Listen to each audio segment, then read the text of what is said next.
Welcome, everyone. We are very glad to have you, and we are, of course, today going to talk about sibling supports and how we can support those brothers and sisters of kids with disabilities or special health needs, those kinds of things. So I'm going to go ahead and start our presentation.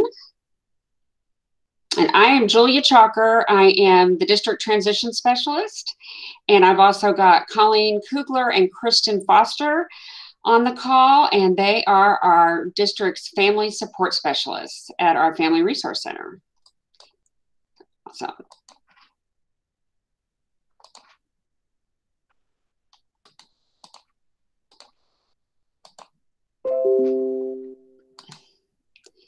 And can y'all see that? Say it out loud. Yes, we can see it. Thank you, Julie. Okay, thank you. Yes. Okay, so this is what we're going to talk about today. And first of all, before we start, I'll just say that I have a brother with autism. He's my baby brother, and he's 52 years old now. So siblings are something that are very near and dear to my heart. And a lot of the supports that we're going to talk about, I wish had been around when I was younger. But I also cannot tell you how many wonderful siblings I have met over the years.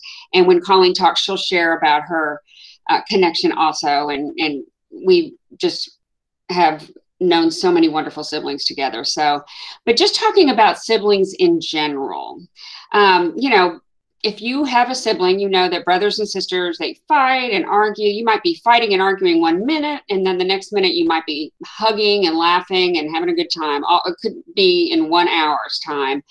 But I think they know each other in ways that their parents may not know them or their friends may not know them, and in ways that no one else might ever know them.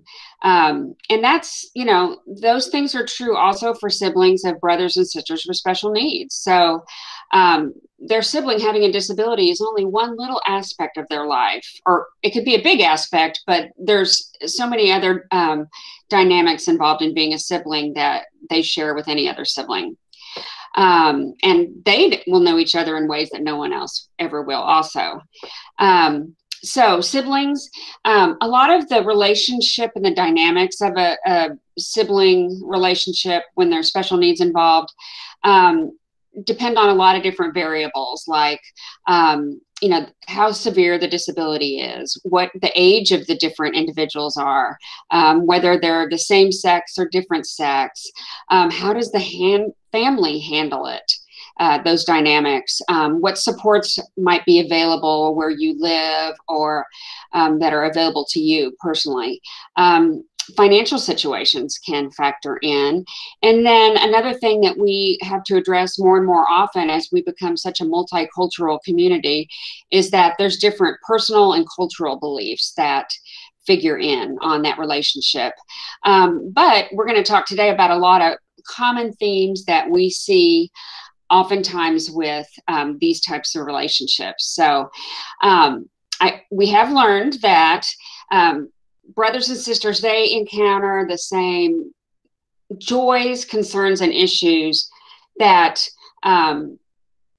closely correspond to what you feel with your parents and what the parents have when working with their child with special needs.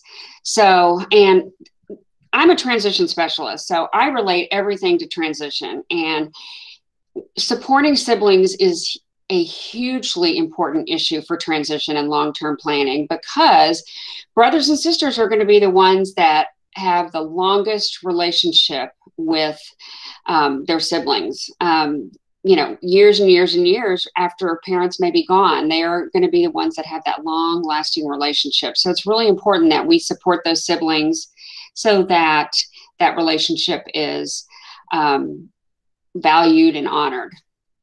And unfortunately, parents, well, more and more supports are out there for parents and for families, not as much as is needed, of course, but there's going to be a lot less opportunities for siblings to get supports and support through professionals or programs like Sibshops, like we're going to talk about. So, and now Colleen's going to talk about some different things that are associated for special sibs. Okay, so my journey as a special educator began, well, I started 28 years ago, but I originally got interested in becoming a special education teacher because I have a cousin with special needs. And I grew up closely with her and with her sister and her brother.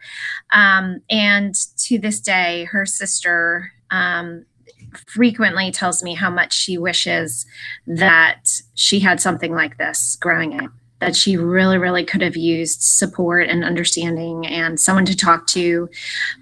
She's really interested in the whole Sibshop program and just says over and over how much she wishes she had that. So I did get to see, growing up, different struggles that her and her brother had, and then also got to share in the joy of celebrations that they had, and how much of a joy she is, and how the family just wraps themselves around her.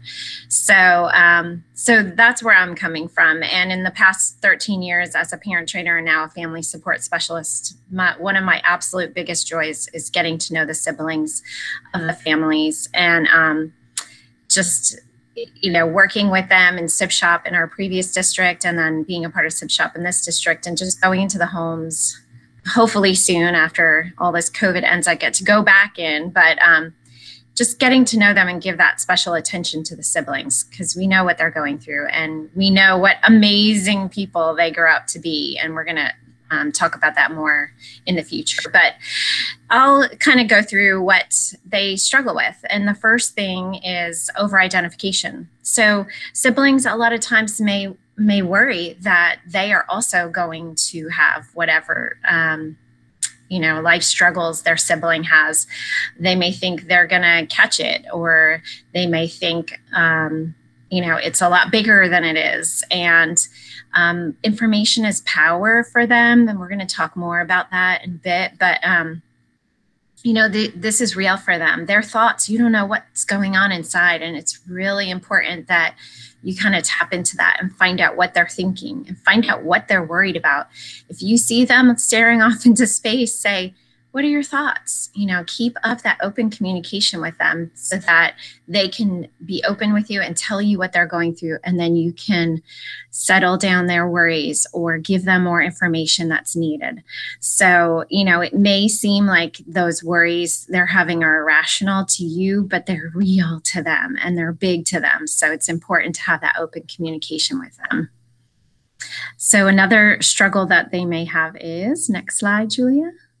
Embarrassment.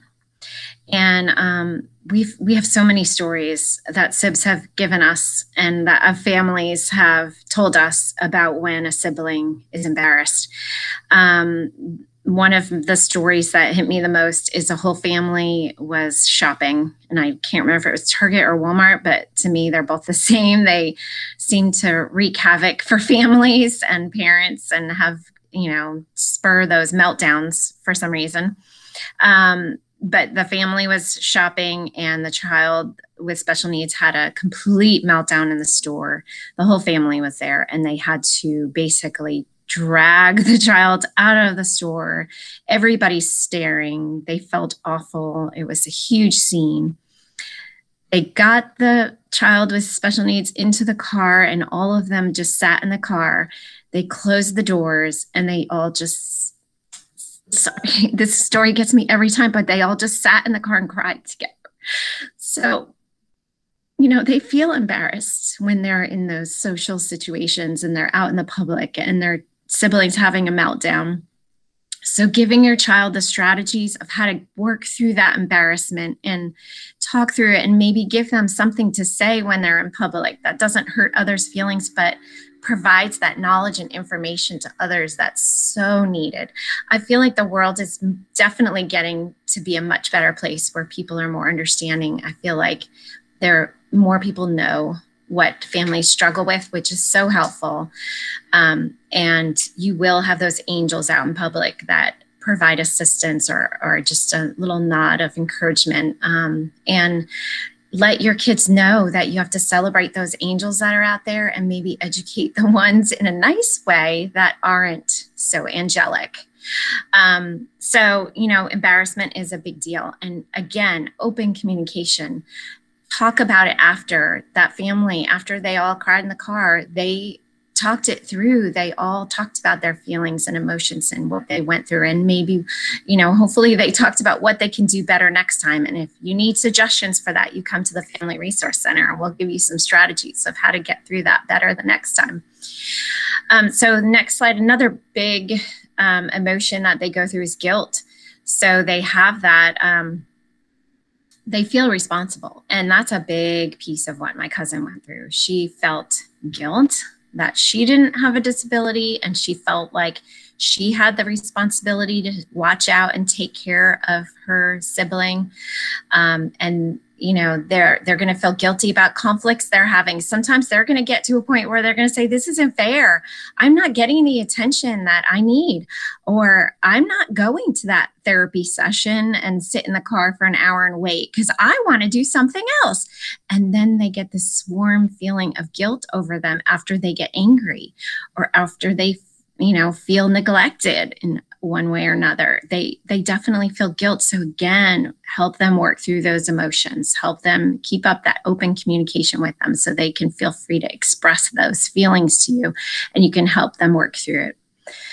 That's a big thing that we do in our Sibshop programs, is we talk through all these feelings. So it's very, very impactful for them to be able to talk it out. And sometimes your child may need to talk to somebody else, another professional. It helps, for somebody else to listen to it and put it into perspective for them, because especially as they become teenagers, they don't want to listen to you as the parent. So if you have to, find someone else for them to talk to, whether a family member or a therapist or someone that they can just trust, maybe a teacher, and get these feelings out. Let them work out those conflicts as much as possible. Another feeling is shame. When you have that guilt and that embarrassment, you can't help but feel shame for having those feelings. And, there is also that stigma of the disability. Shame is a very powerful feeling, and another one that needs to be talked about and worked through.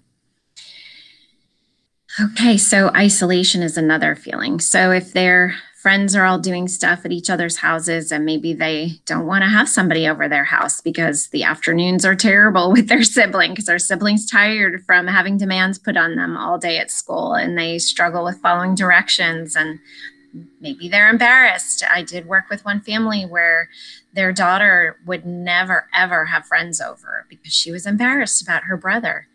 It's a real feeling. So she was isolating herself from others. She wasn't obviously having them to their house, but she also wasn't going to other people's houses because she didn't want to feel like she would have to invite them to her house.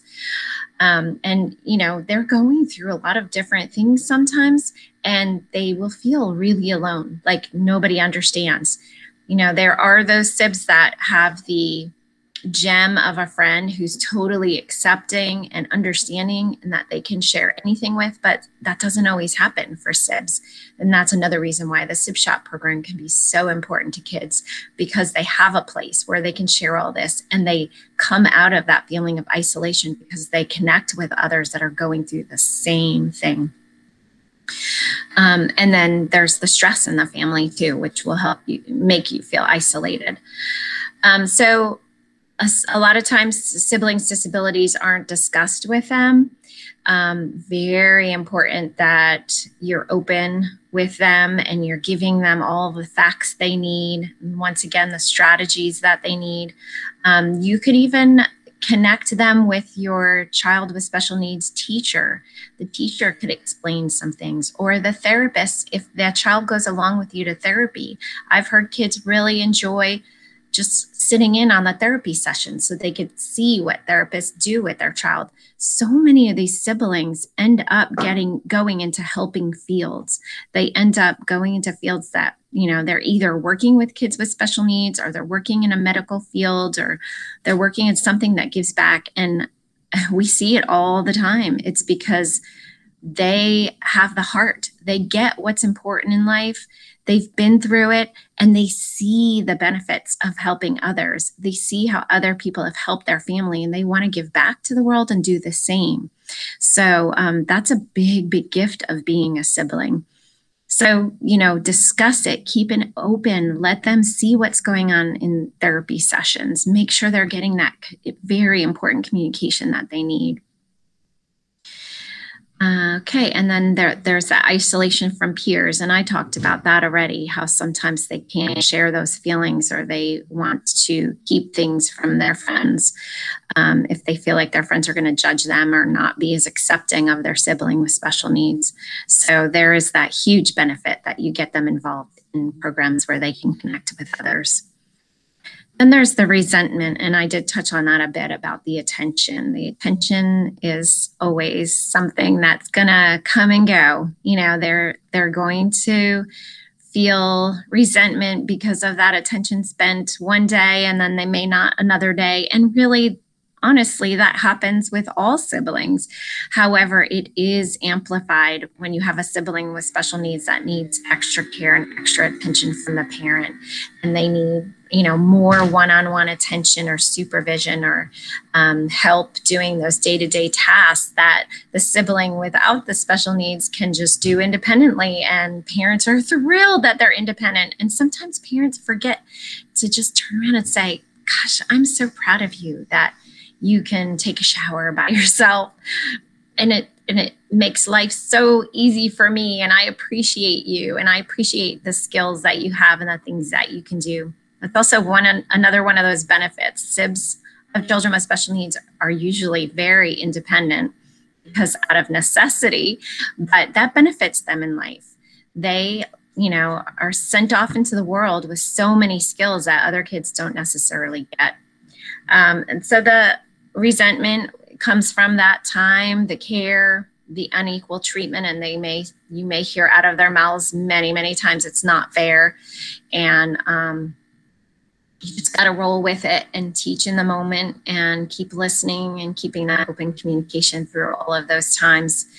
And I talked about the increased responsibilities. Sometimes they'll have to stick around to watch their sib when their friends are off doing things that they want to do. But that's one of the things. So, okay, so this is another big, big one. And you may not know this is going on inside your sibling's mind, but definitely be aware that this is one of those things. It's the pressure to achieve.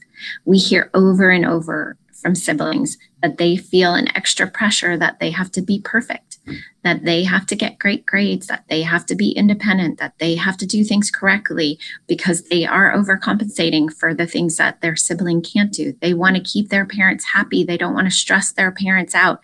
It's a lot. And this is something that my cousin also stressed to me was something that she struggled with. They feel such incredible guilt if they can't do something and they need their parents' assistance when they know that their sibling with special needs needs it even more. So sometimes they don't express when they need help with something, and they feel so much pressure and stress to get it right and do it independently. And I've seen kids that, they go through high school, everything's perfect, and then they crash because it's too much. Nobody can handle all of that. So make sure that your child knows that they don't have to be perfect. They can ask for help. They can fail at things, and you will be there to help them through it. And it's not going to destroy your day, and everything's going to be okay. Keep that communication through to your child that they don't have to be perfect at everything. It's too much for them. And it could be very, nothing on you, and you should never feel guilty that your child feels that pressure, because pretty much every time parents don't even realize that their child's feeling that way. They don't even know that's going on. So that's where that open communication is important, because the siblings will place that pressure on themselves. Julia, did you want to say something? Your microphone's off. Julie. Your microphone's still off, Julie. Yeah, I was trying to do Control A or whatever you can do to do it when you're on the slides, but I was just going to say that I am a textbook example of this, and kind of like what the slide said, it wasn't anything my parents put on me. I mean, they would actually say, chill out. you do not have to do all this stuff. And it caught up with me. And I think having some sibling supports and knowing more about this might have saved me some therapy later in life. But I don't ever remember my parents telling me to do better and make better grades and do all this. But there was just something inside me, and I didn't know it until later. Looking back, I could see that. But that is just so true, and we really have seen it a lot with our sibs, so that we worked with.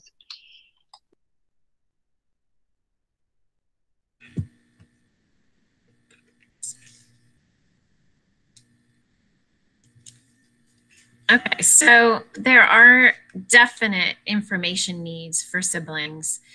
And, there's different ways to provide that information, but providing it makes such a difference to the siblings adjustment.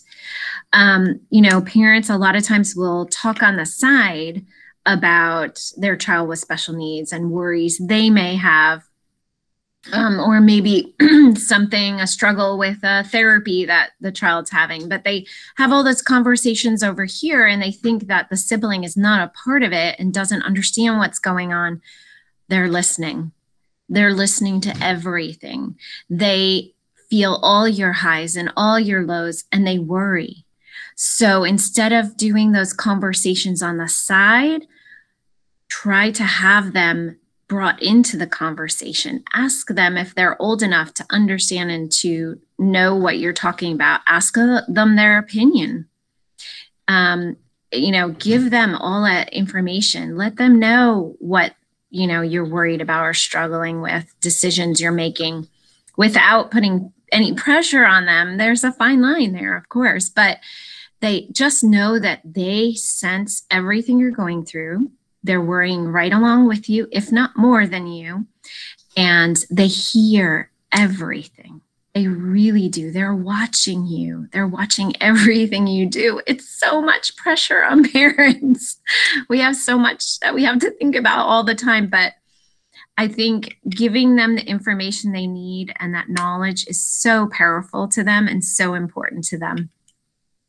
So if you can, hook them up with a mentor. Like I said, your child's special education teacher, different therapists, they can provide lots of information to your child and they can inspire their future profession possibly. So keep them involved in what's going on with their sibling with special needs.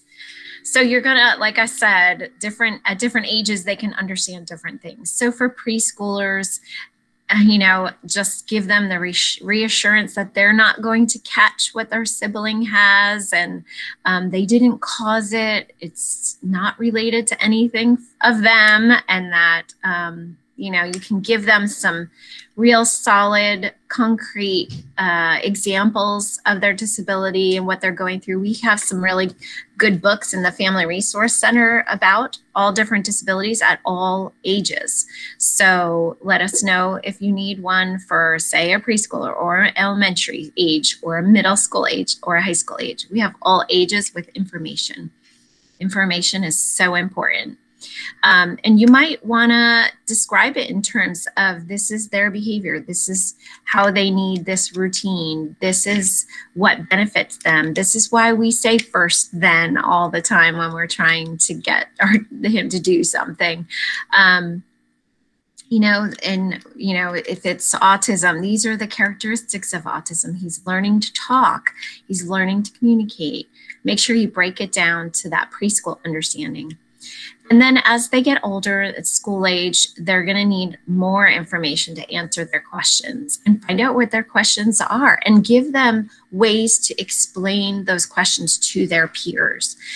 Siblings become huge advocates to their sibling with special needs. They are the ones that are spreading the word to the world. One of my favorite stories is a boy who's a twin. His twin has autism. And he introduced himself to members of the community. He said, "Hi, I'm blank, and this is my brother. He has autism. If you have anything to say to him, you can tell me and I'll tell him." So he was, he came across as the helpful mode of communication for his brother. But he knew what his brother's disability was, and that was in kindergarten. He did that. So he knew from the beginning what his brother's disability was, and he understood that communication was a problem for his brother, and he was there to help. Not so sure as a 17-year-old that he'd be so willing to do that right now, but he'll come around. There's all those different stages of what they're willing to do as siblings, but you know, it's great. It's great to give them the information and give them the strategies and give them things to say to others. And like I said, we called our Sibs when we did Sibshop in another district. They were our world changers because they really do change the world. They spread the word. They show people around them by modeling, just by being who they are. They show them what's important in life. They get it. That's all there is to it. They get it. So teenagers will definitely have more specific questions. Teenagers may not want to talk about it at all. Depends on what they're into. They might want to just be out with their friends all the time and never be around, but that's okay. Like I said, they come back. You know, they figure out who they are and they figure out their direction in life, and give them the time to do that, but also keep them, you know, in the communication, keep them in the information and the choices that you're making about their sibling. Providing brothers and sisters with needed information, it's like we talked about, it's keeping an open topic, very open communication between everyone, answer their questions when they're off daydreaming, ask them what they're thinking, never judge what they're thinking or what they're, you know, if you think it's not, you know, if you're like, oh, there's no way that could happen, don't put them down for that. Their feelings are valid because they're their feelings. So just help them work through whatever feelings they're having. You can provide them with written materials. We actually have a great little workbook here that a Girl Scout did for her Gold Award. And our whole Girl Scout troop got a patch for reading through this, but it's all different siblings and it's in cartoon form. So it's really quick, easy read. And it really goes through, there's the 4 different stories in there, and they go through different sibling emotions with each story. So things like that are great to sit down and read with your child, or if you have a teenager, just leave it next to their bed on their bedside table. They usually read those things, but they won't tell you. And like I talked about before, include them with service providers. Connect them, give them those positive role models that will also make them feel special. That's what I always try to make the siblings feel special and give them a little bit of my time when I go into homes. And I know all service providers more than likely get it, what the siblings are going through, and will also do the same. So you want to figure out what exactly the sibling's knowledge of the disability is. And you know, have them explain it to someone else, or listen in if they're explaining it to a friend, and then just, you know, give them positive reinforcement for verbalizing it, but also give them extra information as needed. And you could role play with them. And I think this is a great strategy. You could say, hey, what if you're in a store and your sibling has a meltdown and a stranger comes up and says, what's the matter with him? What would you say? You can do that around the dinner table or in the car. Give them a bunch of scenarios. And so you're practicing and giving them the information and just the tools of how to handle any situation. And then make sure you're giving them positive reinforcement for the information they have. If you see them answering somebody's questions out there, make sure you take the time later to say, hey, I am so proud of you. You handled that situation so well, or you answered that question beautifully, better than I ever could have. We've had Sibs that have done PowerPoints about their siblings' special needs or written stories about it. Any way they're sharing it with the world. We also have videos that we've done with our siblings, that's sharing information. That's very powerful for them and puts them in a role of leadership, which is such a wonderful life skill. So really build them up with those things. So here at our Family Resource Center, you can see it behind me, we have lots of materials and resources for the families of children with special needs. And we have our very special needs siblings section.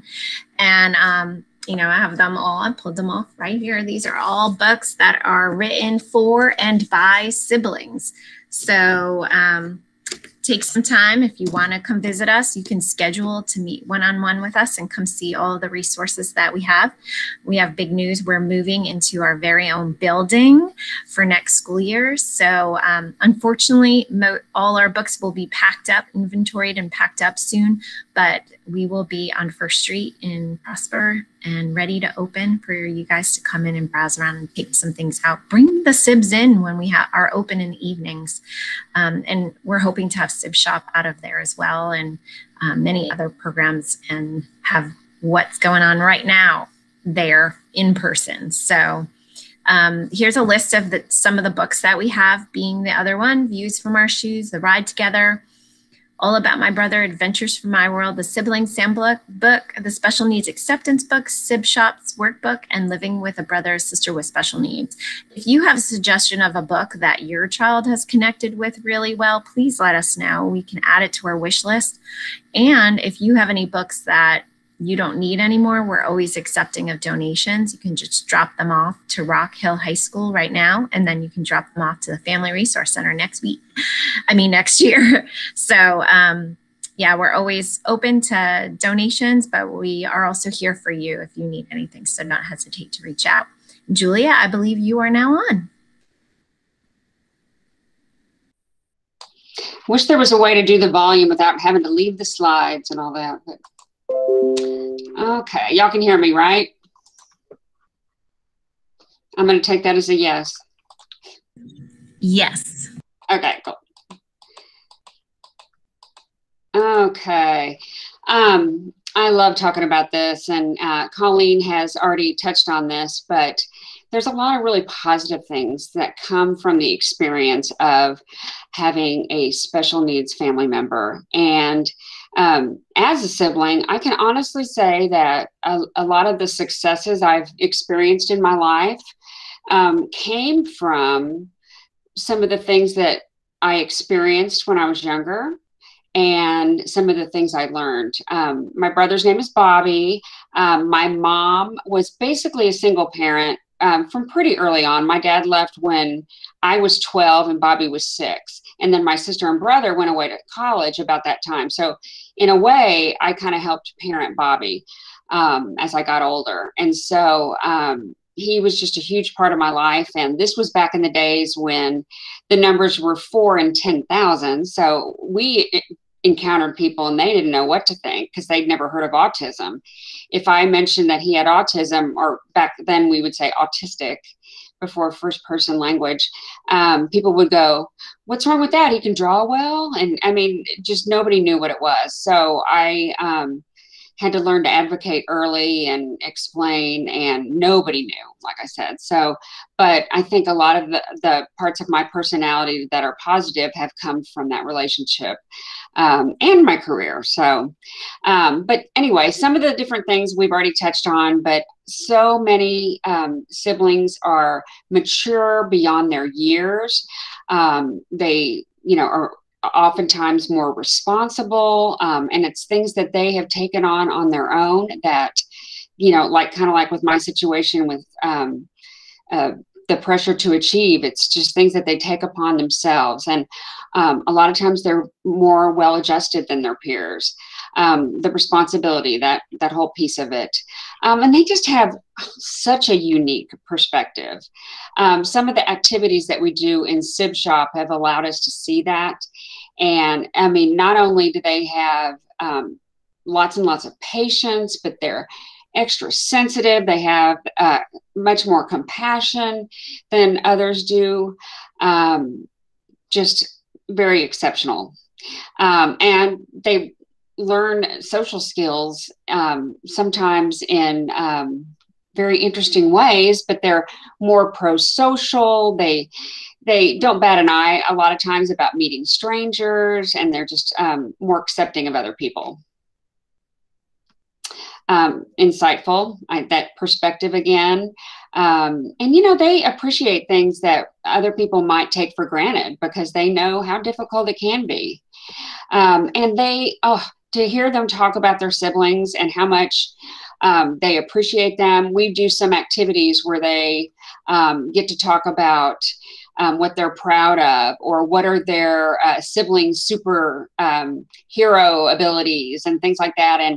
And they really think of them in a positive way. And I mean, that's what's great about Sibshop is they are able to talk about the good and the bad. But they talk so much about the positive involved with their sibling.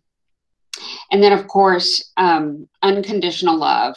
Don Meyer is the man that founded Sibshops, and he said that his biggest quote, I think, is that having a brother with a disability is what taught him unconditional love. And talk about loyalty. We see that all the time also. And, they're so proud of their sibling and what they are able to accomplish and what barriers they're able to meet. And then we talked also about the vocational opportunities. The study at one time that I saw said that the siblings in the study, like 80%, 84%, I think, went into some type of helping profession. And of course, that doesn't mean special ed teacher necessarily, but something involved with helping others. And a lot of times, I can't even tell you how many teachers I've worked with that were siblings. So that is a neat outcome of being a special sib. So I'm going to tell you a little bit about Sibshops. Colleen mentioned that we helped get it going in our previous district, and we were very, very excited when Prosper was interested and started their own before we came here.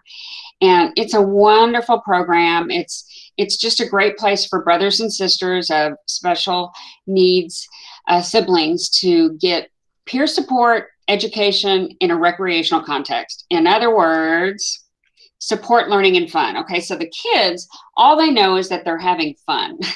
We alternate fun, active games and activities with activities that they love and have fun with, but that we build in a little bit of support and opportunities for them to vent and gain some insight. So, but they just know they're having fun. And we've been having it virtual this year, of course, like everything else. And it has been just as much fun, virtual, I have found. So why do we do Sibshop? Again, it's providing that support to siblings, which in effect gives support to families also. And then one of the things that we really find that siblings struggle with is, what about the future? They're very apprehensive about what's going to happen when my sibling is older or mom and dad aren't around. And that's something that we often bring into Sibshop and let kids talk about. And I think it's also helpful that we have siblings that act as facilitators like myself, so they can see that, you can grow up and do, have a career and do these things and still have a loving sibling in your life. And I mean, hopefully they'll look at me and see that I turned out okay. So looking at that future. And like I said, it's a transition issue because oftentimes the sibling is who is going to be the caretaker or guardian. Like in my case, I'll be my brother's guardian in the future. So why not do what we can now to strengthen and equip those guys and gals?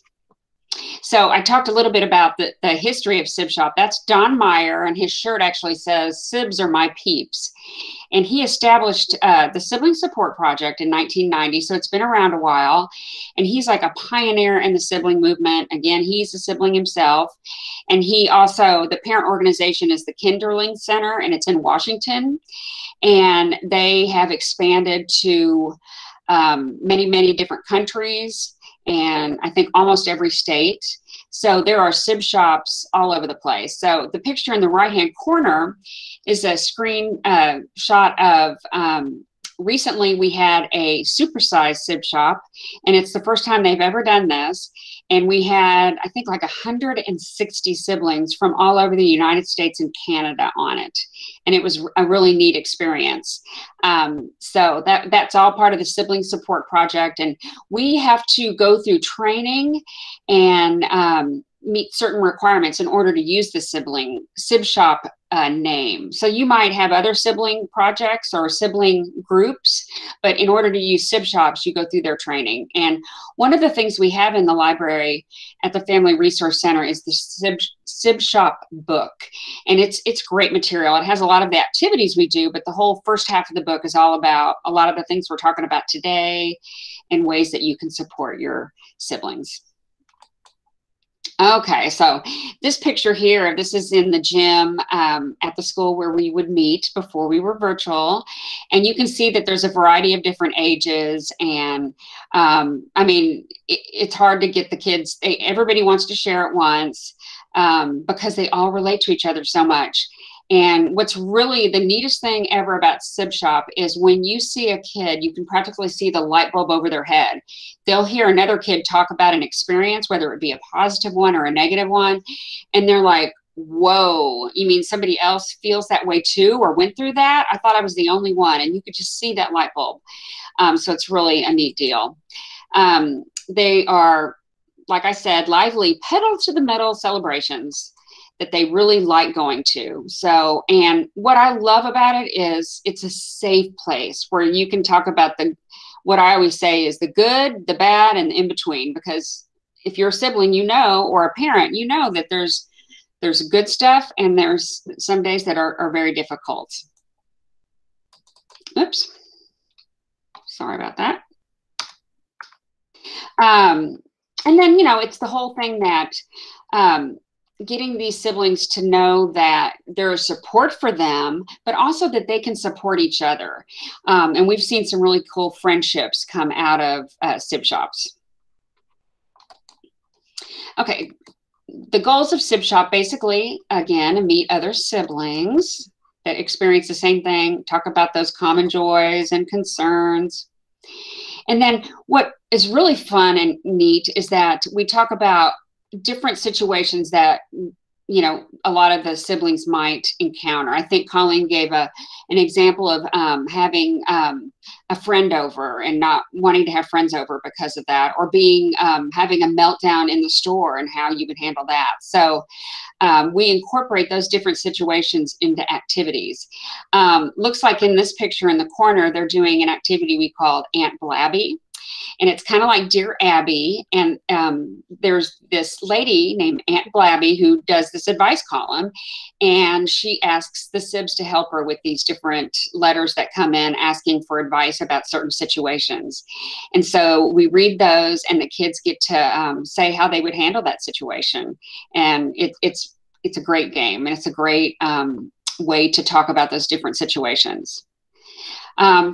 We spend time, sometimes they get to learn about how having a brother or sister with special needs, what implications that might have on their life and things that they may need to think about in the future.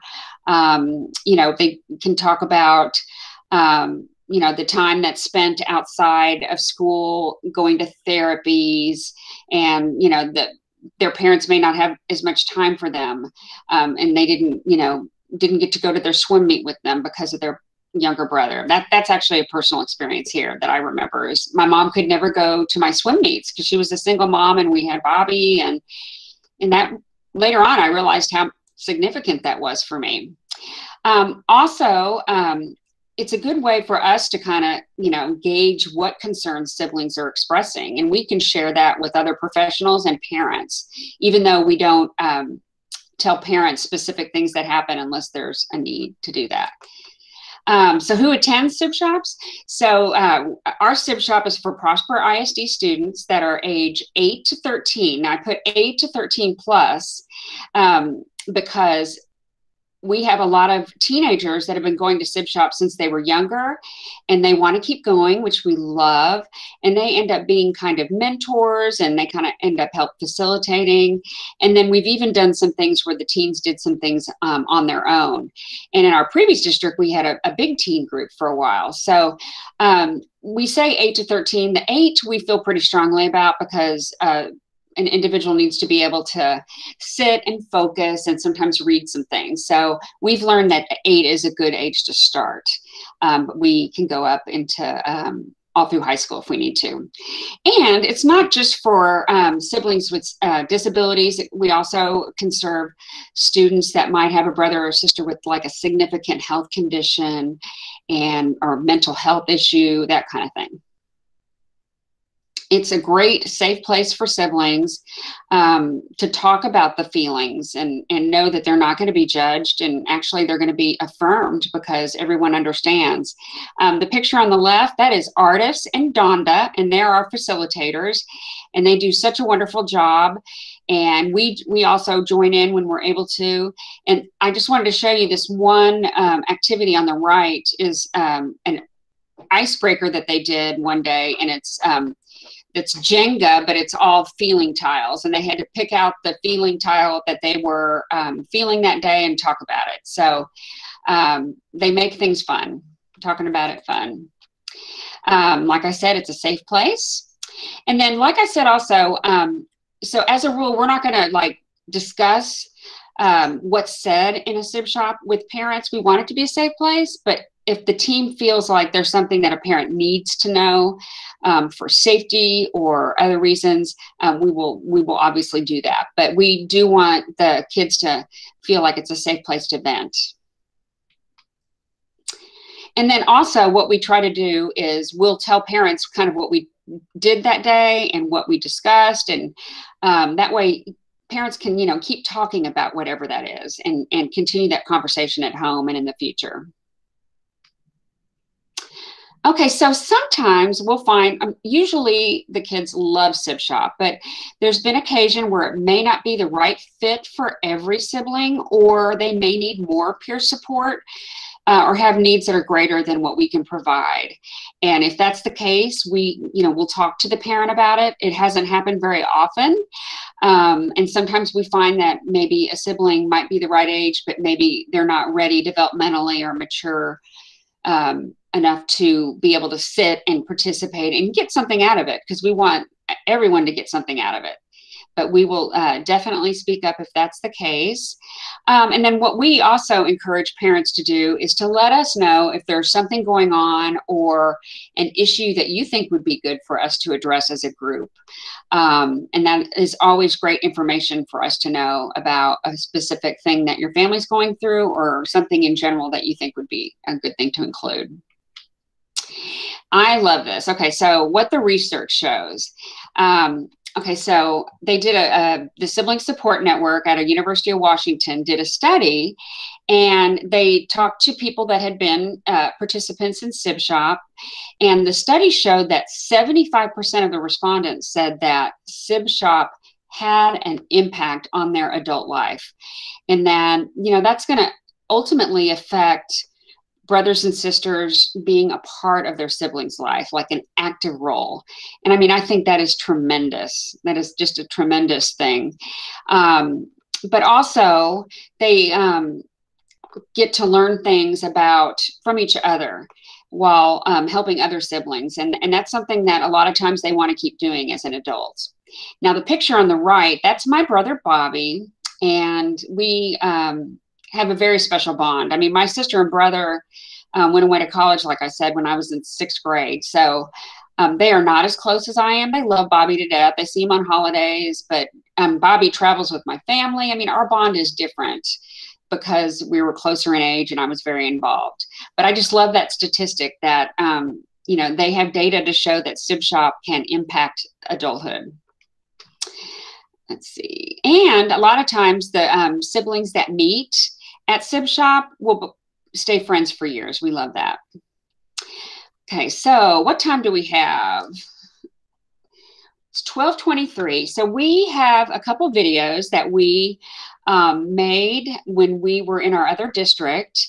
And I love these videos because the kids made them themselves. Colleen, do you think we should show one or the other or try to do both? Or just give them the link? One and then like a minute or two for questions. Okay. I'm going to do the world changers, but I'm going to give you the link for both. And I hope that you will go back and watch my Sib also. These kids that are in these videos are now in college, and Colleen and I were talking about it earlier. It's crazy. So I want y'all to speak up if you can't hear it very well. And then if that's the case, we'll stop and do questions and then send you the links. But I just know that the kids did all the planning for this.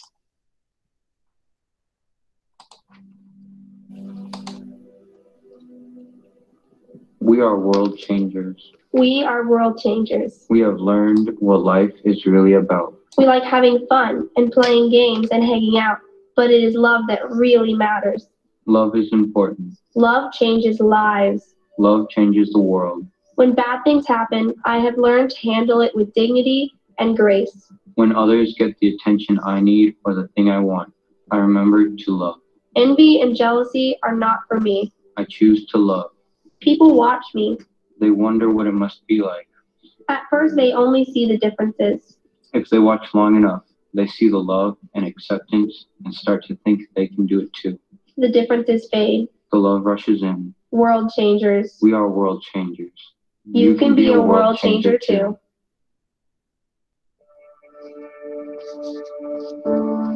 I chase the sun, even though the moon, because you love me.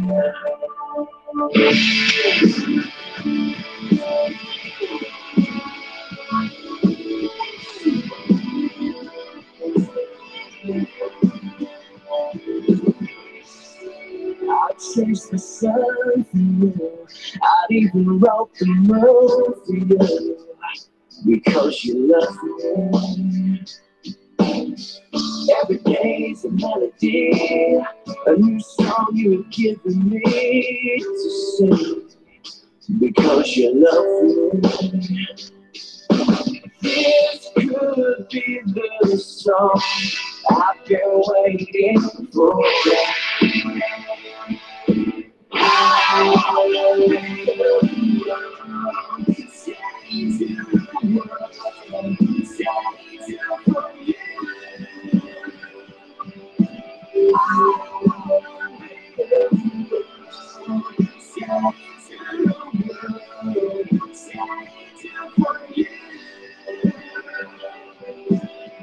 My life is so much more. I could win 1,000 wars with you because you love me. Now I fall back into you with new skies and a lot of bruises, but it was worth it.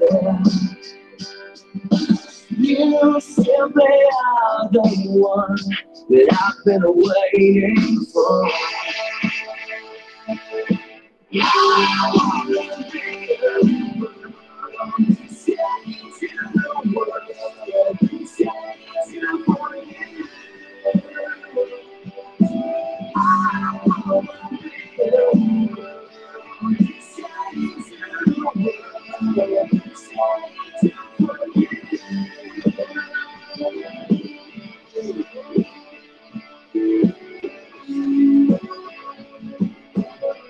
One life can change the world. One life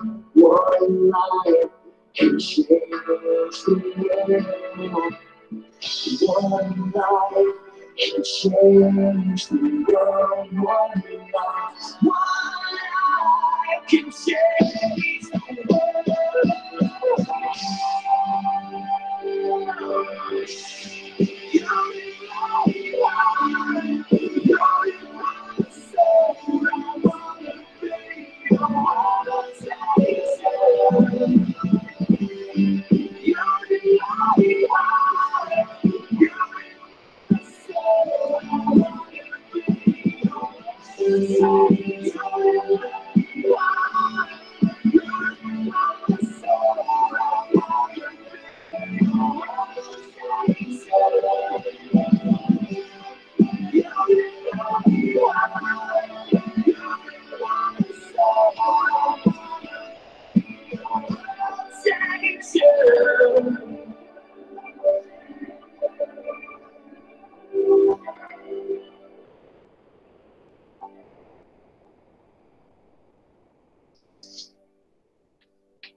Oops.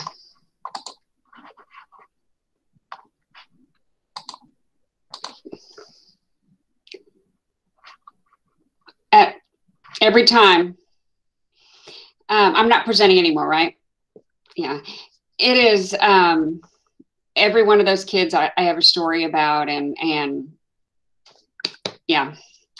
So we'll leave it at that. And does anybody have any questions or any comments or things they want to share?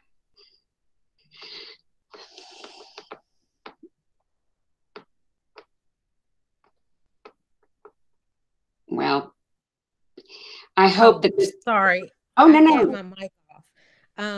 Let me turn on this. The camera. Where is it? Oh, here we go. Sorry. This was very helpful. So I know Zaya's still little, but it's really helpful as she gets older.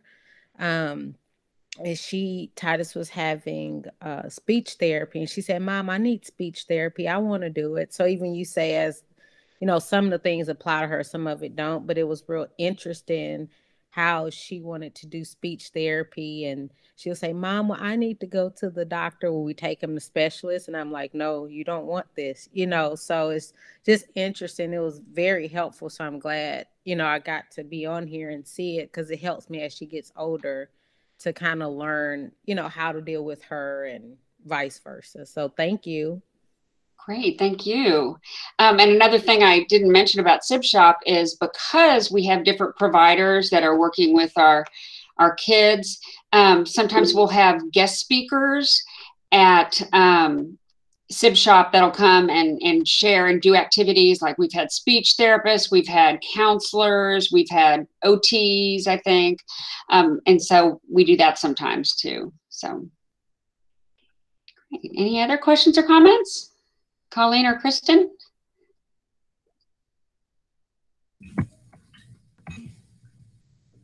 None from me, just wiping the tears off my face. Well, we always, I hear you.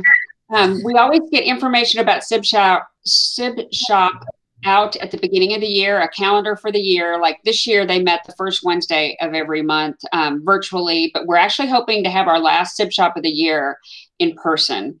They're kind of taking a poll right now. So, and you do have to register for it and sign a release and things like that, and give us some information. But reach out to us if y'all want any more information. And we really appreciate everyone coming today. Great.